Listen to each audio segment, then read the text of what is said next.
South Alabama trying to improve on a 10-win season. We've got the head coach of the Jaguars, Kane Wommack, on Locked On Sunbelt. You are Locked On Sunbelt, your daily podcast on the Sunbelt Conference, part of the Locked On Podcast Network, your team every day.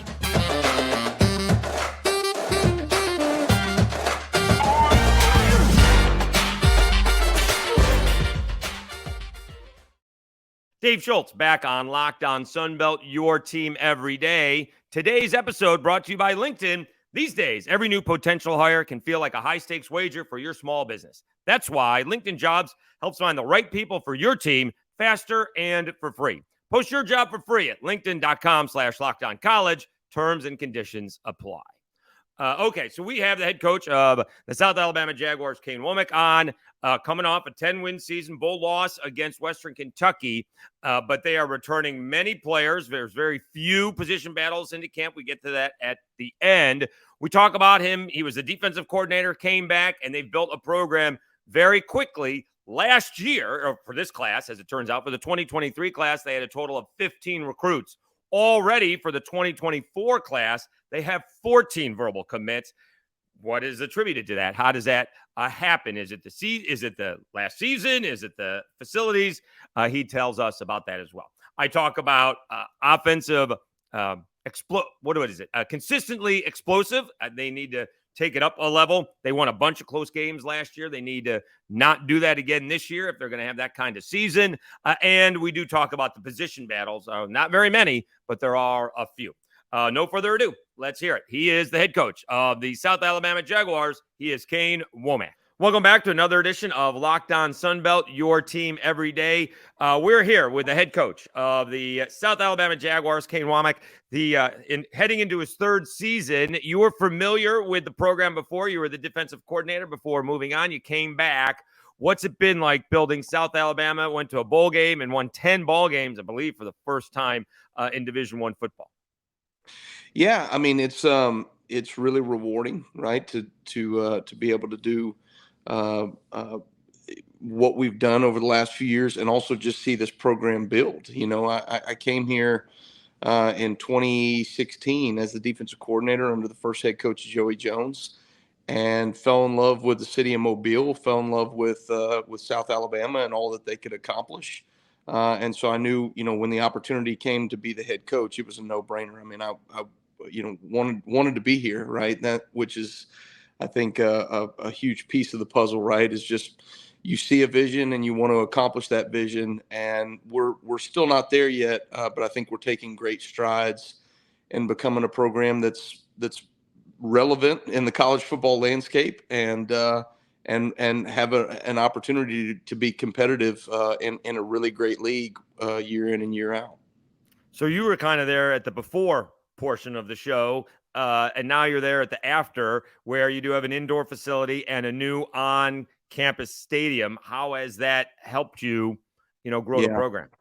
Well, I mean, it's still there are still moments that it's surreal when I drive by that stadium.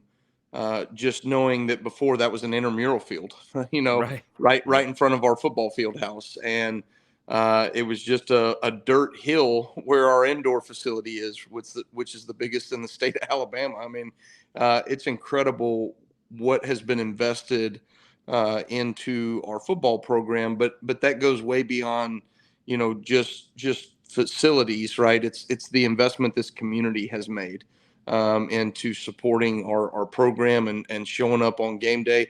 Our students do a tremendous job. I mean, we've only had an on-campus stadium now for 3 years, going into our fourth season, and our students, they pack out the student section. I mean, they stay through halftime, they stay through the game. I mean, it's awesome. And so I think to be a part of that and to watch this place grow, and to know that as exciting as today is, our best days are still ahead of us as a program, is really fun.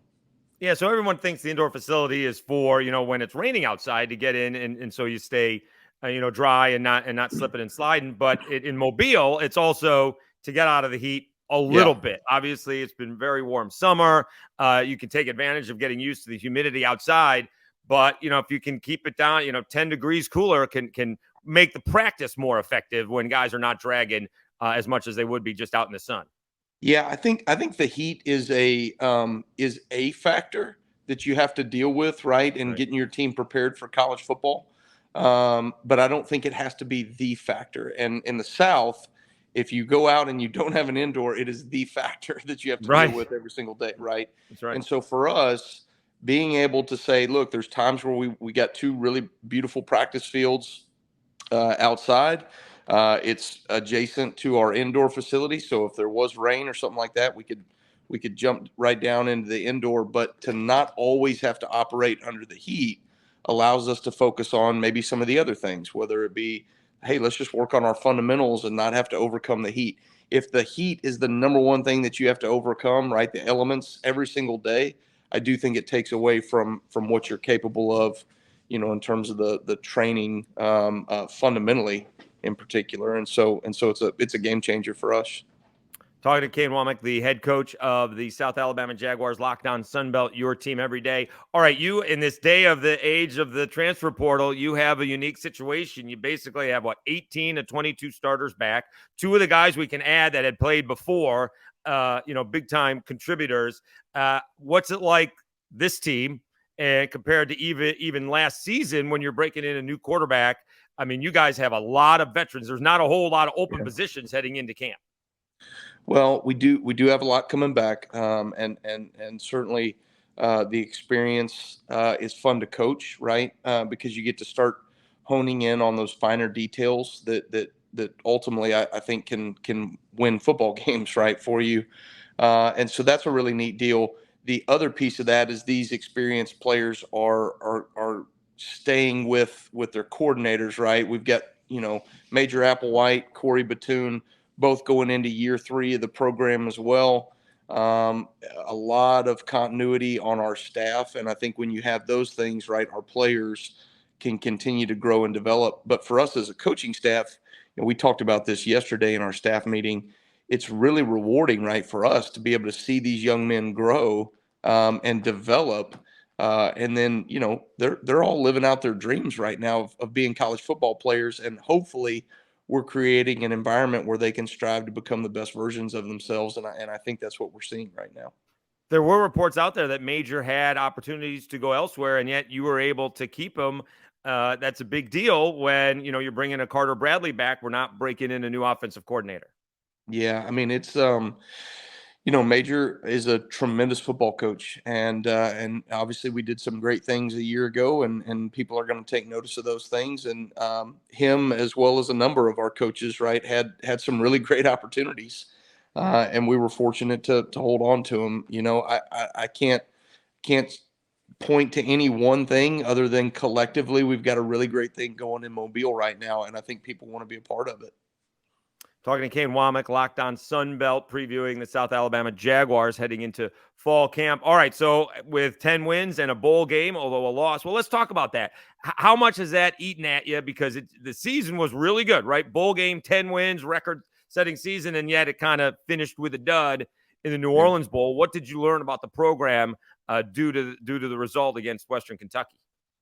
Well, I think if you're great competitors, right, they're going to take analysis of what they've done well, and they're going to probably be more focused, on what they didn't do good enough, and for us, there were some things through the bowl game, through, the losses that we incurred in the season, be it UCLA or Troy, but also maybe some of the wins and things that we didn't do well enough in those wins as well. We're probably more focused on those things than we've been focused on the 10 wins, and I think there's a fine line there in college football, because I think what we're doing is a winning formula. And so you want to keep the main thing, right? But on the other end, you got to go, what are the things that we didn't do well enough that we've got to get fixed? And particularly in that bowl game, I think there were some things exposed in our program that we've got to do a tremendous job of what we call cranking the dial forward. in our respective areas, right? So be it, what we need to do defensively in terms of defending tempo, how we need to find effective ways to run the football offensively, regardless of what type of D-line we play. Those are all the kinds of things, right, that we try to really spend the majority of our offseason working on. And I think it gives us the best opportunity in 2023. All right, let's take a timeout. We'll come back and have more of our conversation with Kane Wommack. We'll talk about the offensive expectations for 2023. Let me tell you a little bit about LinkedIn Jobs. These days, every new potential hire can feel like a high-stakes wager for your small business. You want to be 100% certain they have access to the best qualified candidates available. That's why you have to check out LinkedIn Jobs. LinkedIn Jobs helps you find the right people for your team faster and for free. Add your job and the purple hashtag hiring frame to your LinkedIn profile to spread the word that you're hiring. Simple tools like screening questions make it easy to focus on the candidates with just the right skills and experience so you can quickly prioritize who you'd like to interview and hire. LinkedIn Jobs helps you find the qualified candidates you want to talk to faster. Post your job for free at linkedin.com/lockedoncollege. That's linkedin.com/lockedoncollege to post your job for free. Terms and conditions apply. All right, Dave Schultz, Locked On Sunbelt, your team every day. More of our conversation with South Alabama Jaguars head coach Kane Wommack, and I tell him what I expect from this Jaguars team offensively in 2023.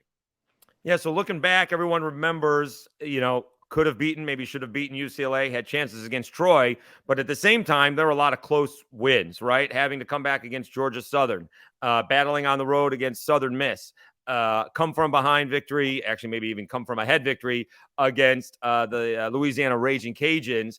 This year, the phrase that I'm using, the offense for South Alabama needs to be more consistently explosive.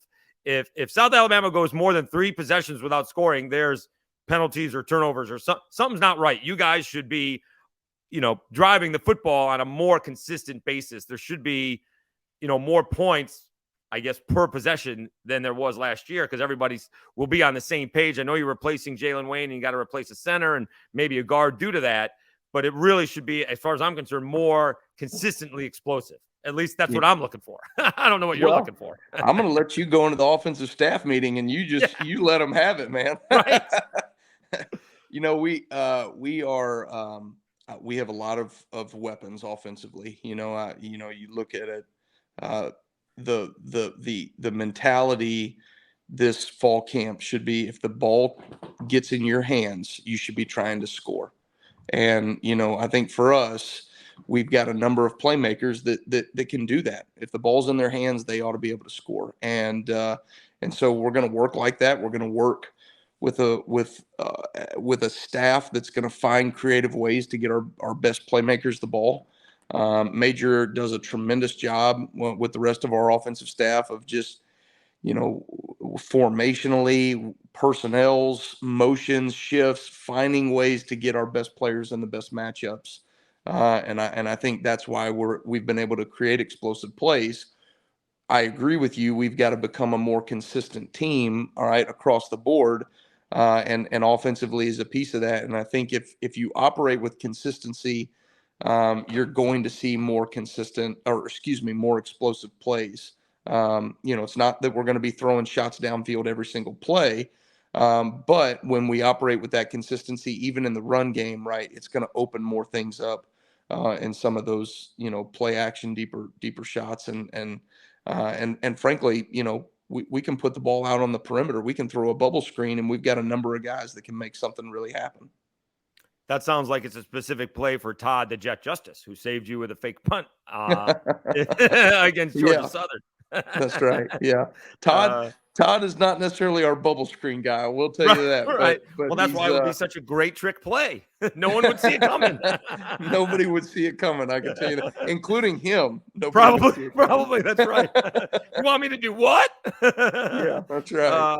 All right, so we mentioned and we're talking with Kane Wommack, the head coach of South Alabama Jaguars on Locked On Sunbelt. Same coordinators for 3 years, so people got film on you. How do you tweak the offense? How do you self-coach and change things up? Give them the same look, but maybe run a different play? That's a really good question because I think, you do have to take that into consideration. We're not We're not the new kids on the block, right? We've been in this league. We've had the same defense, had the same offense, similar special teams.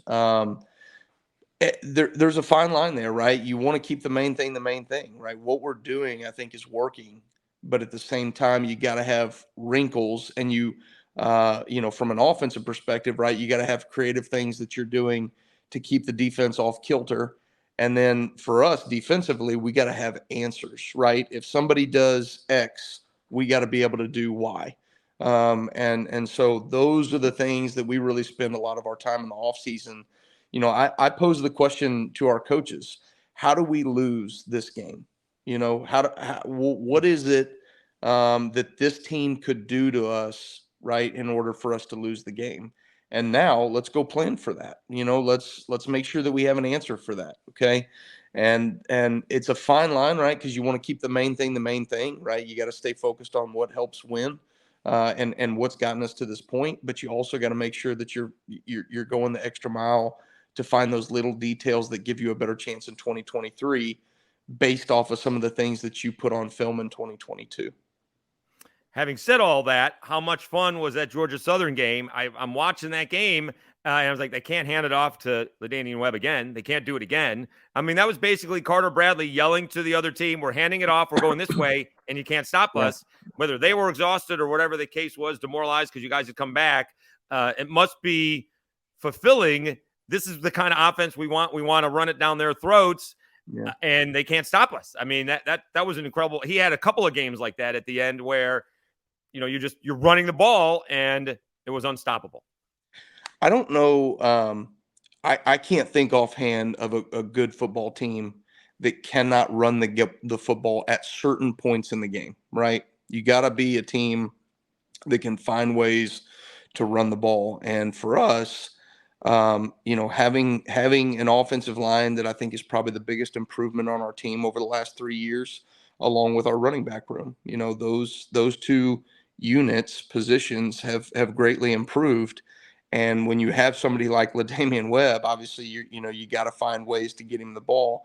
And I think great running backs, right, they continue to show who they are as the game goes on, right? And in that fourth quarter, LaDainian just totally took over the game, along with our offensive line. And I don't know if you remember, but in that game, we had 17 of our 22 starters were out during the week of preparation with the flu. Right. I mean, we had Yam Banks. We flew in the morning of the game, right. Just to get him there. So I mean, it was there was a lot going on in that football game, and for our players to have really the urgency and physicality that it took to finish that game off was really impressive. And Carter doing it such a big favor for Yam Banks. Pick 6 on the first play of the game. Yeah. Yam, you want to come in here day of game? All right, we're going to dial it up a notch and behind on offense before you even get on the field. All right, let's take one more time out. We'll come back and wrap up things with head coach of the South Alabama Jaguars, Kane Wommack, about the position battles that are actually going to be decided in camp this August. We'll do that right after this. But first, please accept my gratitude of thanks. The show is continuing to grow. In fact, we may have like 200 subscribers between July and August if we get to 500. That's a ridiculous amount. That'll end up being more than 40, almost double, right? It'll be like 80% of the entire subscriber base will be in the last 2 months. So thank you so much. Keep it coming. Tell your friends, family, fan members. If you're in a Facebook group, let them know about Locked On Sunbelt. It is a big help. Don't forget about the audio portion. If you don't have time to watch the video, you can always get it on wherever you get your podcasts from.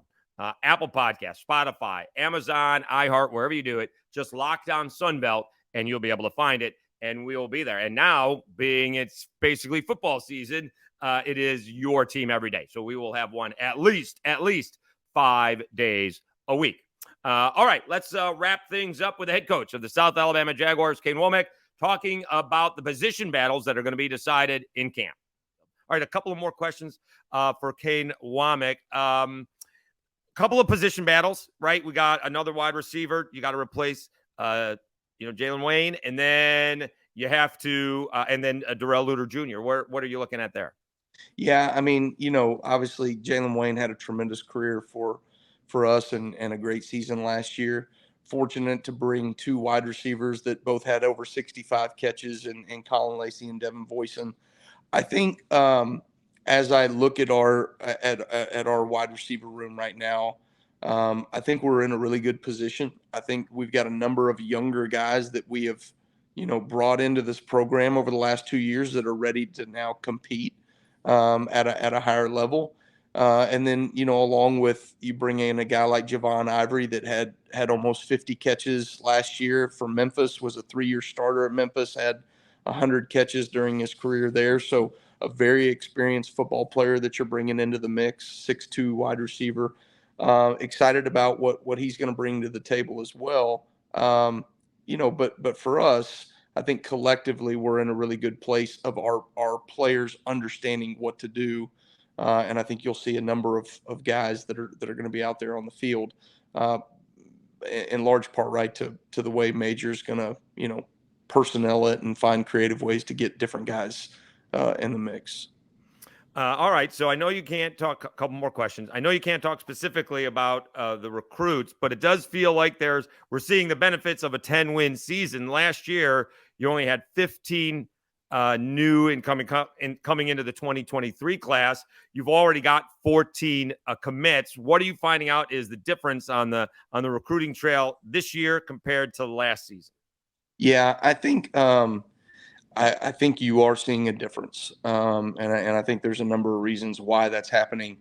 The college football landscape has changed in terms of recruiting.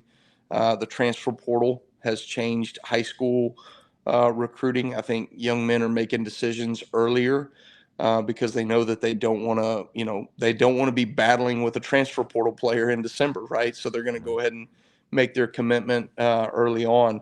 So I think that's part of it. But I also I think we've recruited well here the last 2 years, but this year feels different. I think some of the young men that we've been able to encourage and into this program are really high quality players, and they're high quality individuals on and off the field. We don't put a lot of offers out because when we put an offer out, it's a committable offer. And so we really take our time on these young men and making sure that we evaluate their character and their academic success and all those things on top of, what they do on a football field. And I think this is a great recruiting staff, but I think we're even better evaluators. All right, one last question for Kane Wommack, head coach of South Alabama Jaguars on Locked On Sunbelt. You got a piano behind you. Are you thinking about new defensive zone blitzes while you're belting out a little Billy Joel or Elton John? Who's playing the piano in the Wommack family? Yeah, it's certainly not me. I can tell you that. I couldn't play hot cross buns on that thing. So my wife has that. It's a beautiful piano that's been handed down through her family, and one of these days maybe I need to pick up a hobby, but I don't think that's happening anytime soon, and certainly not right now. He's Kane Wommack, head coach of the South Alabama Jaguars on Locked On Sunbelt. Really appreciate your time, Coach. Best of luck this season, and we'll talk to you down the road. Thank you so much. Well, I appreciate it. As always, LEO, and keep those J's up.